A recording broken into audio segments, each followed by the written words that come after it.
Bueno, ahora damos paso a la tercera ponencia, que trata es de Rosario Palacios, sobre qué significa ser trabajador informal, el caso de los trabajadores independientes en cadenas productivas y de los trabajadores dependientes independientes. Rosario Palacios, que es doctora en Sociología de la London School of Economics, tiene un Master of Science en Planificación Urbana por la Universidad de Columbia de Nueva York y es socióloga de la Universidad Católica de Chile. Realizó su estudio postdoctorado sobre trabajador informal en la ciudad de Santiago. Fue directora del Centro de Estudios Laborales de IFOCAP, donde realizó estudios sobre la situación socioeconómica y cultural de los alumnos de oficios del instituto, jóvenes y adultos en situación de pobreza. Actualmente es investigadora del Centro de Desarrollo Urbano Sustentable de la Universidad Católica de Chile.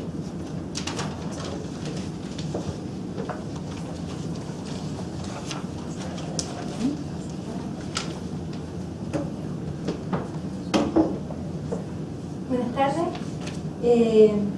Yo voy a hablar de una investigación que hice entre el año 2010 y 2012, que correspondió a una investigación de postdoctorado que surgió de otra investigación que yo hice en espacios públicos para mi doctorado, donde me encontré mucho con la realidad de trabajadores informales.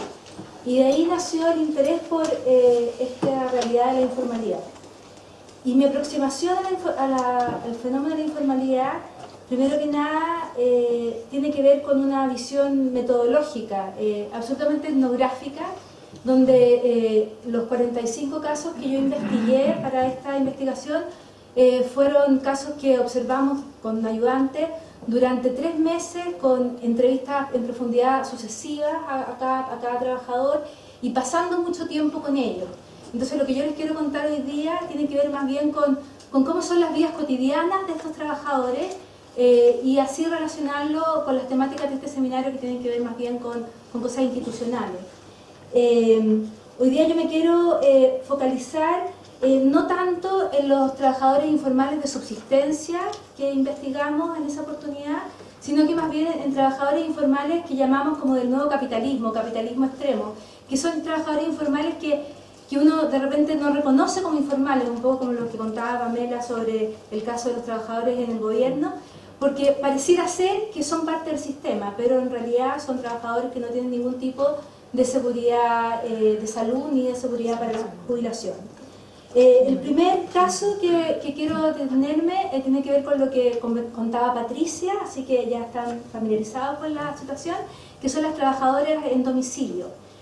Nosotros vimos primero a un grupo de trabajadoras que trabajaban fundamentalmente en confección de calzado, para guantes, hashpapis, para de vestidos de novia para la Casa Blanca, de cortinajes para grandes tiendas, y otra trabajadora que le hacía las banderas a grandes supermercados, estas banderas que nosotros vemos impecables. Ella hacía el servicio completo de hacer la bandera, ir a instalarla y mantenerla durante 3 meses, que tuviera, si no estaba rota, mantenerla limpia, etc. Entonces, lo primero que descubrimos en estas trabajadoras a domicilio es que hay 2 formas de enfrentar este trabajo a domicilio. Hay un grupo que son trabajadoras que se entienden como asalariadas, que independientemente de que no exista ningún contrato, que es absolutamente de palabra todo, ellas reconocen un jefe y no se reconocen como nuevas emprendedoras. En cambio, hay otro grupo que sí se reconoce como nueva emprendedora. Y eso es un poquito una trampa que existe en esta visión de informalidad, porque esta visión neoliberal de alguna manera nubla un poco las desventajas de ser informal con este discurso del emprendimiento y la independencia. Las trabajadoras en domicilio, como contaba Patricia, la mayoría optan por este trabajo para poder conciliar trabajo y familia.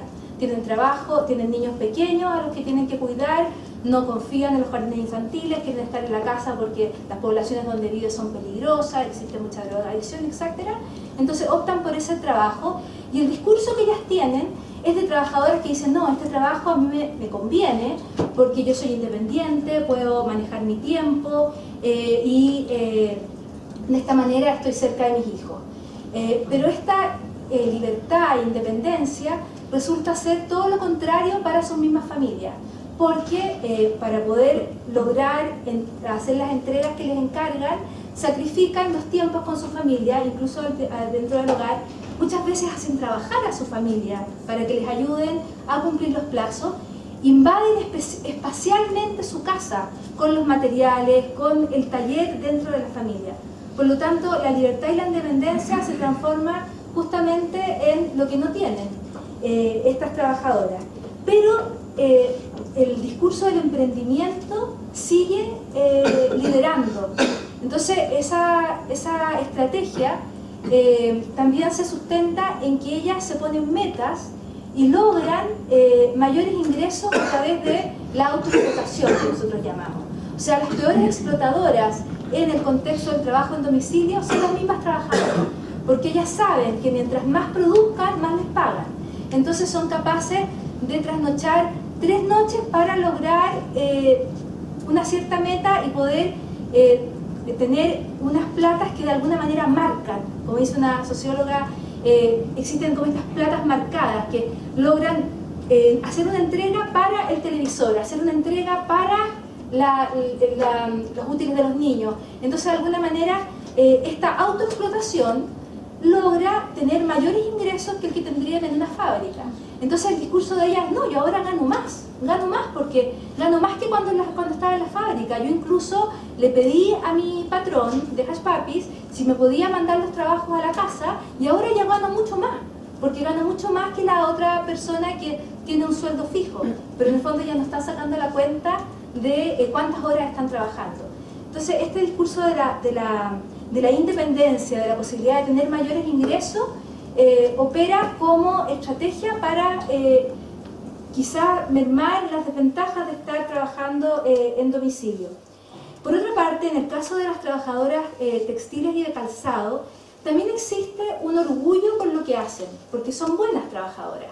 Son generalmente gente que es prolija, que cose muy bonito, que sabe hacer un vestido de novia maravilloso. Entonces, esa satisfacción por el trabajo se mantiene, aunque sea en este contexto muy adverso y que es algo notable, porque no es lo mismo que otras trabajadoras en domicilio que hacen cosas que no tienen la misma, el mismo retorno en términos de orgullo. Este es el caso, por ejemplo, de trabajadoras que trabajan armando enchufes o pesando rodamientos para empresas de computación, que ellas de alguna manera no ven para qué están haciendo lo que hacen. Entonces, por ejemplo, Adriana recibe una bolsa de rodamiento que le trae un camión que no sabe de dónde viene, ni de qué empresa, ni para qué, y ella lo que tiene que hacer es clasificarlo en distintos pesajes. Entonces se queda con su hija muchas veces hasta altas horas de la noche pesando los rodamientos, los pone en distintas bolsas y está como una especie de Penélope esperando que aparezca el camión en su casa a retirarle el pedido y a darle más. Tampoco hay una relación contractual muy clara. Ella no sabe de dónde vino este encargo. Lo arregló con una vecina y no sabe cuándo viene ni cómo va a llegar, etc. El caso de la señora que entrevistamos que armaba enchufes también era lo mismo. Ella dejó su trabajo de secretaria en un colegio particular subvencionado para estar en su casa porque tenía una hija con síndrome de Down y echa mucho de menos todo el contacto social que tenía en el colegio, pero ella sabe que puede ganar más plata armando enchufes porque ella se pone metas diarias de cuántos enchufes tiene que armar. Entonces el trabajo en domicilio tiene distintas caras. Esta cara de la autoexplotación súper fuerte, este discurso de que soy independiente, de que tengo la libertad, de que soy la dueña de cuánto gano, con muy poco interés, como decía Patricia, por los beneficios de salud y de jubilación que podría tener un contrato. Esto, para los que no son chilenos, por si no ha quedado claro, yo creo que sí, en Chile existen, sobre todo para los sectores de ingresos bajos, muy poco atractivo cotizar, porque se te ve mermado tu sueldo, ¿para qué? Para después obtener un sueldo, o sea, una jubilación que es incluso menor que la pensión de gracia que da el Estado, o para ser atendido en FONASA con las mismas posibilidades que si tú tienes un carnet de indigente de FONASA. Y las mismas personas son absolutamente racionales frente a eso, porque me lo dijeron con toda esa letra, me dijeron, pero ¿para qué voy a cotizar? Sí, mira, el señor no sé cuánto cotiza y gana menos que yo y va a ganar lo mismo que yo cuando se jubile. Entonces, en el fondo, eso también es un incentivo que no opera en Chile. La AFP y la ISAPRE o el FONASA pagado no tienen ningún atractivo. Otro nicho de trabajo informal que también está inserto dentro de este sistema de capitalismo extremo que vimos son los trabajadores de call center. En los trabajadores de call center hay dos modalidades. Unos que tienen contrato y que generalmente son los que están en las mesas de ayuda y que tienen que estar ahí y les caen las llamadas y no se pueden parar. Y otros que son los call centers que hacen estudios y que tienen que hacer las encuestas y les pagan por encuesta hecha. Entonces, en esta realidad de los call centers por encuesta hecha, encontramos de nuevo la informalidad, que son contratos absolutamente a plazo, no a plazo, sino que a plata por encuesta hecha, y que acomoda mucho, por ejemplo, a los jóvenes, que se van, trabajan en el call center, llegan a la hora que se les ocurra, en la pinta que se les ocurre, hacen las encuestas que necesitan para lograr sus metas de ingreso. Y junto con esos jóvenes que les acomoda mucho este call center así en una forma completamente informal, están también adultos que viven del call center y que se van pasando de un estudio a otro y que la plata que ganan, por supuesto que les sale muy justa para vivir mensualmente. Y entonces aquí también aparece el tema de la autoexplotación. Los call centers trabajan hasta altas horas de la noche, si tú te quieres quedar haciendo encuestas más tarde puede, si quieres llegar más temprano también puede. Entonces se ve una gran disparidad entre los jóvenes que trabajan en el call center, que lo toman como una especie como de pituto, y las personas adultas que trabajan en el call center, que de alguna manera se tienen que adecuar a este trabajo sin ningún tipo de regulación, con un ingreso extremadamente variable y sin ninguna seguridad de que van a lograr hacer lo que tienen que hacer, porque hacer encuestas de repente hay estudios que son sumamente difíciles, que hay cuotas que son casi imposibles de cumplir, cuando tienen que llamar a personas que son de clase más alta, que no les gusta contestar encuestas o que son difíciles de ubicar con los horarios de trabajo, etc. Entonces existe esa disparidad entre los trabajadores de call center. Y el otro problema que se ve diferente es que en el call center no existe mucha significación del trabajo. O sea, ahí ellos y ellas no ven el producto de su trabajo. Entonces también existe mucha frustración, un trabajo aburrido, un trabajo difícil y con, por supuesto, cero posibilidad de asociatividad con nadie, porque es muy atomizado el trabajo de call center. O sea, impersonal, esta gente que entra al box y se va y no hay horario de almuerzo, no hay horario de nada, es como un rotativo. Eso respecto a los ejemplos de trabajadores informales que están insertos en una cadena productiva de grandes empresas. Y otro ejemplo, otro nicho que yo quiero comentarles hoy día de esta cotidianidad de los trabajadores informales son los trabajadores que yo llamé independientes dependientes, que existen en distintos rubros, pero nosotros los vimos principalmente en el caso de los salones de belleza. Yo no sé si aquí en Chile se han dado cuenta que uno ahora se va a depilar y la boleta tiene el nombre de la depiladora, no tiene el nombre del centro de estética. Y lo que ocurre es que el centro de estética ocupa solamente como un lugar que te presta de alguna manera el lugar físico para que tú hagas tu trabajo, y el boleteo pasa por cuenta tuya. El F29, el impuesto, lo tienes que pagar tú. Y si quieres imponerte para jubilación y para salud, también lo tienes que pagar tú. Pero te tienes que vestir de uniforme, tienes que cumplir los horarios, tienes que hacer las horas extras de los sábados y de los días festivos, tienes que seguir los procedimientos de manicure, depilación que rigen en el centro de estética.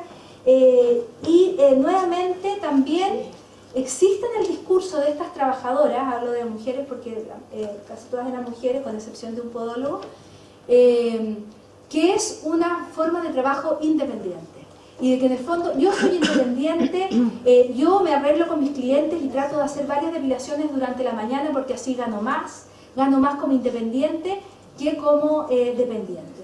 Entonces es bien impresionante cómo este discurso del emprendedor ha logrado penetrar la autopercepción de los trabajadores informales en distintos nichos. Y así llegamos a personas que no se atreven a dejar, por ejemplo, la peluquería para hacer los masajes a domicilio, porque no se atreven a ser realmente independientes. Dicen, pero no, si yo aquí soy independiente. ¿Ah? Y porque de alguna manera están atados a una forma de trabajo que les asegura un piso mínimo, pero que incluso va en contra del discurso del emprendimiento, que es ir por más. Entonces hay una contradicción entre estos trabajadores informales bien impresionante. Yo les quiero leer así como a modo de ejemplo, como para que se hagan una idea. Vanessa, que es una chica de 23 años que trabaja como manicurista. Ella trabaja en un centro de manicure y le pagan el 35% de lo que vale su atención.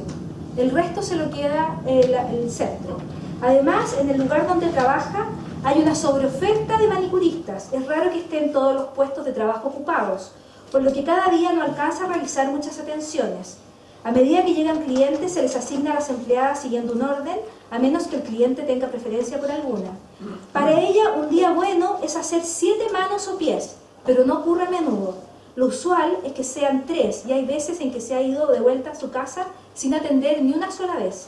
Vanessa recibe en promedio alrededor de 140.000 pesos menos que el sueldo mínimo, o sea, pesos menos que el sueldo mínimo, pero prefiere este tipo de trabajo que emplearse en una empresa de aseo o trabajar como empleada doméstica. Ser manicurista lo encuentra de señorita. Le gusta que sea limpio, que huela bien, que las personas sean delicadas. De alguna manera, ella se hace parte del mundo del negocio de los cosméticos y los tratamientos de belleza, y a ella le gusta, hasta que se enfrenta a las dificultades de un trabajo sin regulaciones laborales. O sea, junto con este tema del emprendimiento, está también esta idea de que tú eres más siendo independiente, eres más siendo estilista de peluquería. Existe toda una carga simbólica que se ha tratado de poner encima de lo que significa ser trabajador informal. ¿Ya? El trabajador informal es de estos de lo que hemos llamado como el capitalismo extremo, nuevo capitalismo, capitalismo flexible. Y que también se cruza con un proceso de individualización fuertísimo que también hace sentirse a la gente muy dueña de sí mismo con este discurso de independencia. ¿Ya? Por ejemplo, yendo a la literatura más sociológica, Boltanski y Chapelo, que tienen este libro donde definen distintas gramáticas de vida, cuando hablan de la ciudad por proyecto, aquel marco de entendimiento en el cual los individuos buscan formar relaciones de confianza, cara a cara, colaboraciones y alianzas para lograr sus objetivos en un encuadre de flexibilidad, ayuda a distinguir la multiplicidad de casos que se pueden dar bajo la etiqueta de trabajador independiente-dependiente y sus consecuentes realidades. Mientras algunos enfrentan su situación laboral como un proyecto del cual la empresa para la que trabajan no es más que un punto para establecer conexiones, otros se ven inmovilizados por ella. O sea, hay personas que esta paraguas les sirve. Por ejemplo, este caso del podólogo, que es hombre, a él le sirve, porque él, curiosamente, es el único de toda la peluquería que no cumple horario. Entonces, él puede ir y agendar sus atenciones a domicilio si es que sabe que no va a tener trabajo en el centro estética. Y de alguna manera este paraguas le sirve para ser el emprendedor que él dice ser, y logra sus metas y logra un sueldo muchísimo más alto que los otros trabajadores informales. Entonces, los trabajadores informales del nuevo capitalismo comparten el ser trabajadores de ingresos medios a fuerza de autoexplotación, porque ya no son los trabajadores, con excepciones, por supuesto. Por ejemplo, esta manicurista gana muy poquito, pero hay muchos que trabajan ganan más que el sueldo mínimo. Ya no son los informales de subsistencia, como la lavandera, como el informal para literatura, el informal de Hart, como poca complejidad, solamente subsistencia, absolutamente básico. No, aquí son personas que tienen una especialidad y que trabajan en cosas bastante complejas algunas veces. Despliegan creatividad y aprovechan las condiciones actuales del lugar donde trabajan. Pero, por otra parte, siendo trabajadores informales, se pierden de un montón de seguridades laborales que ellos no reconocen, de alguna manera nublado por este sueño de la libertad.